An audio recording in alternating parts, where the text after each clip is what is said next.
Hello everyone, आप सभी कैसे हैं? आई होप आप सभी अच्छे होंगे। आपके अपने YouTube चैनल तरुणा पब्लिकेशंस में आप सभी का स्वागत है।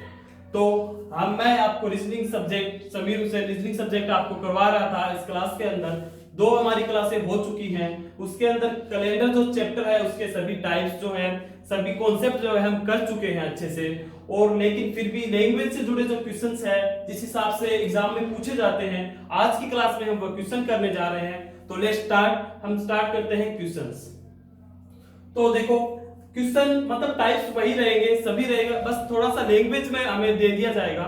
लैंग्वेज से हमें अपने टाइप्स में क्वेश्चन को डिफरेंस जो रहेगा बस इसमें लैंग्वेज रहती है। तो अब लैंग्वेज से ही हम टाइप में निकाल कर लाएंगे क्वेश्चन। तो पहला क्वेश्चन देखिए, जैसे 21वीं शताब्दी का प्रथम दिन कौन सा था। ये लैंग्वेज है, लेकिन हमें लगता है कि ये क्वेश्चन हमने किया ही नहीं, लेकिन मैं आपको याद दिलाऊं तो हमने ये टाइप थर्ड के अंदर हम कर चुके हैं। ठीक है, अब जैसे हम टाइप के अंदर इस क्वेश्चन को लेके आते हैं। जैसे मैं क्वेश्चन को लिखता हूं कि 21वीं शताब्दी को प्रथम दिन कौन सा था, तो 21वीं शताब्दी मींस 2001 में हम जब इंटर करते हैं तो मतलब पहला दिन 1 जनवरी 2001 को कौन सा दिन था। बस यही तो क्वेश्चन है। ये क्वेश्चन हम टाइप थर्ड में आराम से कर चुके हैं, बट थोड़ा सा बस इसकी लैंग्वेज बना के दी गई है। ठीक है, तो इस क्वेश्चन को हम कैसे करेंगे? जैसे हमने टाइप किया, हमने क्या कोड लगाते हैं कि 1 जनवरी 2001। तो एक जो है अपन डे लिखते हैं। ठीक है, करते हैं, एक लिखते हैं डे। फिर मैंने आपको बताया था कि हम लेते हैं मंथली कोड। तो जनवरी का कोड मैंने आपको क्या बताया था? 1। ठीक है, ऐड करते जाएंगे सभी को। फिर मैंने आपको बताया था लिखते हैं सेंचुरी कोड। तो सेंचुरी कोड 2000 की सेंचुरी कोड, जैसे मैंने आपको एक ट्रिक बताई थी हड्डियों के लिए मनुष्य की, 206। तो 2000 का कोड क्या होता था? 6। तो यहां हम लिखेंगे 6। ठीक है, प्लस फिर मैंने आपको बताया था जितनी ईयर्स जो है सेंचुरी से ऊपर निकल जाती है उसकी जो कितनी वर्ष वो निकली है वो लिखते हैं। तो 2000 अगर 1 से मैं बोलूं सेंचुरी स्टार्ट हुई थी, तो ये तो पहला ही दिन है, मतलब ईयर निकली कितनी है? कुछ भी नहीं निकला। इसका मतलब क्या हुआ? 0। फिर मैंने आपको बताया था निकली हुई सालों के अंदर लीप ईयर कितनी है, तो साल भी एक ही नहीं निकली तो लीप ईयर कितना होगा? कुछ नहीं होगा, तो वो भी 0। ठीक है, मैंने आपको आगे बताया था कि इसमें 7 का हम भाग देते हैं। तो 6 और 1 7 और 1 8, रिमाइंडर कितना बचता है? 1। ध्यान रहे यहां पर हर खेल रिमाइंडर का है, हमें शेषफल ही देखना होता है, उसी के हिसाब से क्वेश्चंस होते हैं। तो रिमाइंडर 1 बचा। फिर मैंने आपको कोड बताया था, सिर्फ याद रखना है सैटरडे का कोड बताया था 0। ठीक है, तो 0, फिर 0 के बाद में 1 आता है तो संडे का। ठीक है, तो रिमाइंडर अगर 1 है तो एक कोड हो गया संडे का। तो हमारा आंसर इसका जो होगा वो होगा संडे। ठीक है, कुछ नहीं था इस क्वेश्चन के अंदर, बस लैंग्वेज बनाई हुई थी। क्वेश्चन हमारे वही थे और लैंग्वेज के हिसाब से ये क्वेश्चन को क्या लेवल बढ़ाया जाता है और कुछ भी नहीं होता। चलो अब करते हैं दूसरा क्वेश्चन। साथ साथ आप प्रैक्टिस करते जाएं सभी क्वेश्चन, जिसमें भी आपको कोई भी क्वेश्चन में प्रॉब्लम आती है, कहीं से भी क्वेश्चन उठाए, सभी क्वेश्चन आपके सोल्व होंगे। कहीं भी कोई प्रॉब्लम आती है तो वो कमेंट बॉक्स में आप डाल दीजिए, आपका उसको सॉल्यूशन दिया जाएगा। तो चलो हम आगे देखते हैं। देखो दूसरा क्वेश्चन, यदि एक महीने का तीसरा दिन मंगलवार है तो उस महीने के 27वें दिन से पहले चौथा दिन कौन सा होगा। ठीक है, लैंग्वेज है, लेकिन इसी लैंग्वेज से हम इसको शॉर्ट में बना लेंगे और फिर अपन आराम से कर लेंगे इसको, कुछ भी नहीं करना होता। अब देखो करते हैं, यदि एक महीने का तीसरा दिन मंगलवार है, इसका मतलब क्या हुआ कि महीने की 3 तारीख को मंगलवार है, मतलब कोई भी महीना है उसकी 3 तारीख जो है उसको मंगलवार आता है। ठीक है, मंगलवार। फिर आगे बोलता है तो उस महीने के 27वें दिन से पहले चौथा दिन। तो ये बोल रहा है इसी महीने के 27वें दिन, हम यहां तक जाएंगे कि 27वां दिन ये है, कुछ भी बार होगा हमें नहीं पता। ठीक है, लेकिन 27वें दिन से भी कौन सा चौथे दिन कौन सा बार होगा, मतलब 27 जो दिन है उससे भी हमें 4 पीछे आना है। ठीक है, 27वें दिन से 4 पीछे आने वाले, एक ये आपको बताया था कंफ्यूजन रहता है। जैसे हम यहां आते हैं कि 27 से 26 आए, ठीक है, 25 आए, 25 के बाद 24 आए, फिर 23 आए।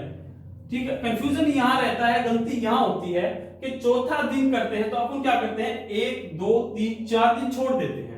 ठीक है, 4 दिन के बाद अपन यहाँ क्या लेते हैं 22, जो कि ये गलत है। मैंने आपको बताया है कि जितने दिन है जो जहां से अपन काउंटिंग करते हैं, जहां वो संख्या आ जाती है वही रुक जाना है। ठीक है, तो यहाँ से इसका मतलब क्या हुआ कि अगर 3 तारीख को मंगलवार है तो 27वें दिन से 4 दिन पहले मींस 23 तारीख को कौन सा वार होगा। तो बताओ ये क्वेश्चन कहां से निकला, वही क्वेश्चन है, कुछ नहीं है। डे निकालेंगे, कितने टोटल डेज हैं उसमें 7 से डिवाइड करेंगे, कितने वीक हुए, जो ऊपर एक्स्ट्रा दिन हुए वो ऐड कर देंगे। जैसे कि अब मैं करता हूं तो 23 में से 3 घटाए तो कितना बचा 20, मतलब 20 दिन। 20 में हम देंगे 7 का भाग, रिमाइंडर कितना बचेगा 6। अब इस 6 का क्या करते हैं, मैंने आपको बताया था, जो भी रिमाइंडर बचता है अपने दिए हुए वार में इसको ऐड कर देंगे। मतलब मंगलवार में हम 6 ऐड करते हैं तो क्या आता है सोमवार। इसको एक छोटा सा अलग से देखो कि अपन मतलब हम लोग क्या करते हैं कि मंगलवार में 6 ऐड करना है, मंगलवार में ऐड करने हैं 6, इसका मतलब 6 दिन आगे जाएंगे। तो एक छोटा सा मतलब लॉजिक है, मतलब कॉमन सेंस है कि अपन 6 दिन आगे जाएंगे। सप्ताह के अंदर दिन ही पूरे 7 होते हैं, 6 दिन आगे जाएं या फिर 1 दिन पीछे जाएं। 6 दिन आगे जाएंगे तो सोमवार आएगा, आप सभी को पता है। तो मतलब 6 दिन आगे जाना काउंट करते चलते हैं, तो या फिर 1 दिन पीछे आना, बात एक ही है। तो इसमें कंफ्यूजन मतलब जल्दी हो जाता है, जैसे सोमवार सीधा ही हो जाएगा। मतलब 6 दिन आगे जाना या 1 दिन पीछे आना, बात एक ही है। तो यहां हम मंगलवार में 6 दिन आगे गए या 1 पीछे आए, हमारा आंसर होगा सोमवार। तो दूसरे क्वेश्चन का जो आंसर होगा सोमवार। कोई दिक्कत? तो चलिए नेक्स्ट क्वेश्चन करते हैं कि निम्न में से कौन सा वार शताब्दी का अंतिम वार नहीं हो सकता। ठीक है, समझ गए। मैंने आपको एक लास्ट वीडियो में एक लास्ट पॉइंट बताया था, जहां से सिर्फ 1-2 क्वेश्चन निकल के आते हैं कि मतलब सेंचुरी जो होती है, मतलब शताब्दी के फर्स्ट दिन और लास्ट दिन हमेशा फिक्स होते हैं। ठीक है, जिसमें से एक मैंने ये भी बताया था कि मंडे जो है वो फर्स्ट दिन भी हो सकता है, लास्ट दिन भी हो सकता है, मंडे दोनों में कॉमन होता है। और कोई भी सेंचुरी जो होती है, ठीक है, तो उसका अंतिम वार जो है, इसमें क्वेश्चन हमें लैंग्वेज अच्छे से पढ़ना है। यहां पूछा गया है मतलब शताब्दी का अंतिम वार कौन सा नहीं हो सकता, ना कि ये पूछा गया कि कौन सा हो सकता है, ये पूछा गया कौन सा नहीं हो सकता। तो मैंने आपको बताया था कि किसी भी सेंचुरी का लास्ट जो दिन है वो बुधवार हो सकता है, शुक्रवार हो सकता है, रविवार हो सकता है, और एक और बताया था कि सोमवार हो सकता है।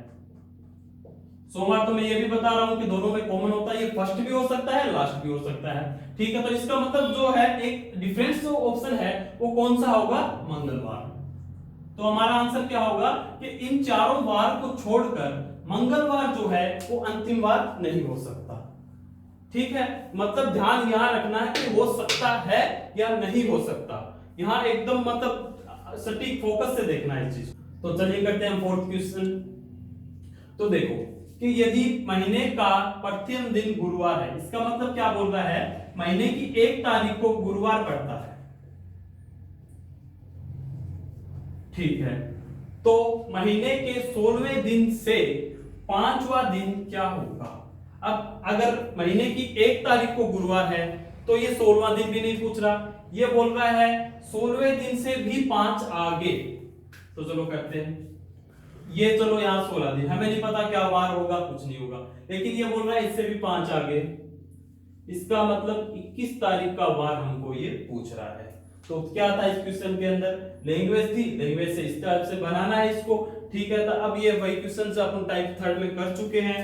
ठीक है, तो अब यहाँ पे 1 तारीख का दे दिया, 21 तारीख का पूछ रहा है, तो हम क्या करते थे, 21 में से 1 घटाएंगे तो दिन कितने बचे हमारे पास टोटल, हमारे पास दिन बचे 20।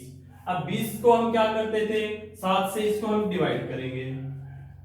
ठीक है, 20 को 7 से डिवाइड करने के बाद रिमाइंडर बचेगा हमारे पास 6।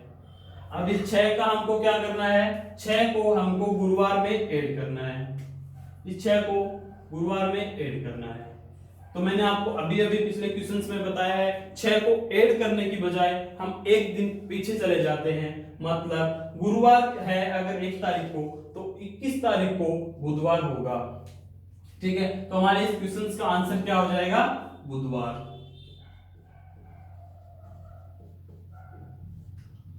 आई होप अच्छे से समझ में आ रहा होगा। ठीक है, मतलब लैंग्वेज के क्वेश्चंस ज्यादा हार्ड अब नहीं लग रहे होंगे। तो चलिए, क्वेश्चंस इस टाइप से भी आता है कि जन्म दिवस दे दिया जाता है, किसी का पहले किसी का बाद में, कुछ दिन पहले किसी का जन्मदिन था, इसके इतने दिन बाद में किसी और का था, तो कौन सा वार क्या होगा, इस टाइप से क्वेश्चन देखते हैं। कि देखो, सुरेश का जन्म 4 अक्टूबर 1999 को हुआ था। ठीक है, शशिकांत का जन्म सुरेश से 6 दिन पहले हुआ था। ठीक है, हम वार हमें दोनों का नहीं दे रखा, सिर्फ इसकी डेट दे रखी है और इसके हमें बस ये दे रखा है कि इससे 6 दिन पहले हुआ था। वार हमको इसका भी नहीं पता। ठीक है, लेकिन ये चीज दे रखी है हमको कि उस वर्ष स्वतंत्रता दिवस रविवार को पड़ा था। इसका मतलब ये बोल रहा है कि 1999 के अंदर 15 अगस्त को रविवार था। ठीक है, इस चीज को हम पकड़ लेंगे, यहां से हम क्वेश्चंस को स्टार्ट करेंगे। तो पूछा क्या गया है, शशिकांत का जन्म किस दिन हुआ था। ठीक है, इस क्वेश्चन को करते हैं। मैंने क्या बोला, हम यहां से इस लैंग्वेज को पकड़ लेते हैं।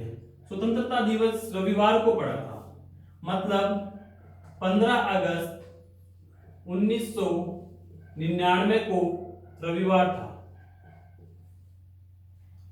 ठीक है, 15 अगस्त 1999 को रविवार था और हमें एक सुरेश के जन्म की डेट दे रखी है 4 अक्टूबर 1999। 4 अक्टूबर 1999 को किसका जन्म हुआ था? सुरेश का।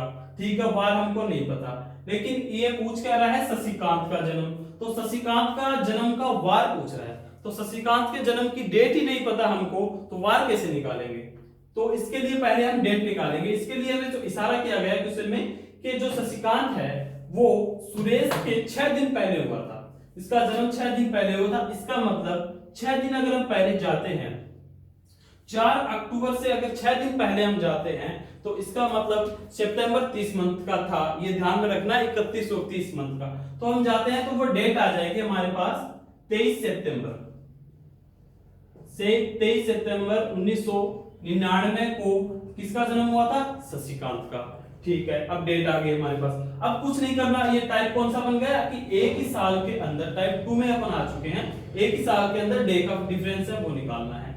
ठीक है, तो 15 अगस्त 1999 को रविवार था, तो 23 सितंबर 1999 का कौन सा दिन है? ये टाइप 2 का क्वेश्चन है, आप उसी कॉन्सेप्ट है, आप देख लेना आराम से। तो अब देखो क्या करते थे हम उसके अंदर, मतलब 15 अगस्त 1999, तो अगस्त का मंथ होता है 31 दिन का, तो 15 अगस्त मतलब 15 दिन तो चले गए, बचे कितने दिन हमारे पास? 16। तो अब मैं 16 को यहाँ पे 16 नहीं लिखूंगा, मैंने आपको बताया था हम 7 से डिवाइड करके सीधा रिमाइंडर लिखते हैं, तो मैं सीधा यहाँ पे लिखूंगा 2। 16 में 7 से भाग देने के बाद 2 रिमाइंडर बचेगा, वो सीधा यहाँ पे लिखते हैं। ठीक है, अब हमारे पास अगस्त के बाद चलते हैं सितंबर में। 23 सितंबर में 6 दिन पहले जाना है, तो 23 सितंबर नहीं 28 सितंबर हो जाएगा। सॉरी ओके, ठीक है। तो अब बात करते हैं सितंबर के कितने दिन हुए हमारे पास? 28। तो 28 को 7 से डिवाइड करते हैं तो रिमाइंडर 0। ठीक है, रिमाइंडर 0। सितंबर के बाद जाना है हमें अक्टूबर। अक्टूबर के कितने दिन लेने हैं? सिर्फ और सिर्फ 4 दिन, ये ध्यान में रखना, सिर्फ 4 दिन अक्टूबर के हमें लेने हैं, और अक्टूबर के 4 दिन लेने हैं, ये करते हैं 4, दो सबको जोड़कर हम क्या करते हैं 7 से भाग, तो 4 2 6, रिमाइंडर खुद ही 6 बच रहा है। ठीक है, रिमाइंडर बच रहा है 6। तो फिर मैंने आपको बताया था अब करना क्या है, रविवार में हमको 6 जोड़ना है। ठीक है, रविवार में 6 जोड़े या एक दिन पहले आए तो आंसर हमारा हो जाएगा शनिवार। क्या हो जाएगा? शनिवार। बस यही लैंग्वेज के क्वेश्चन थे, इसी टाइप से क्वेश्चंस बनते हैं, सभी टाइप से कुछ नहीं होता लैंग्वेज में, बस हमें थोड़ा समझने की कोशिश करनी होती है और समझकर हम उसे अपने टाइप में लेके आएंगे और क्वेश्चन करेंगे, इससे ज्यादा कैलेंडर में कुछ नहीं होता।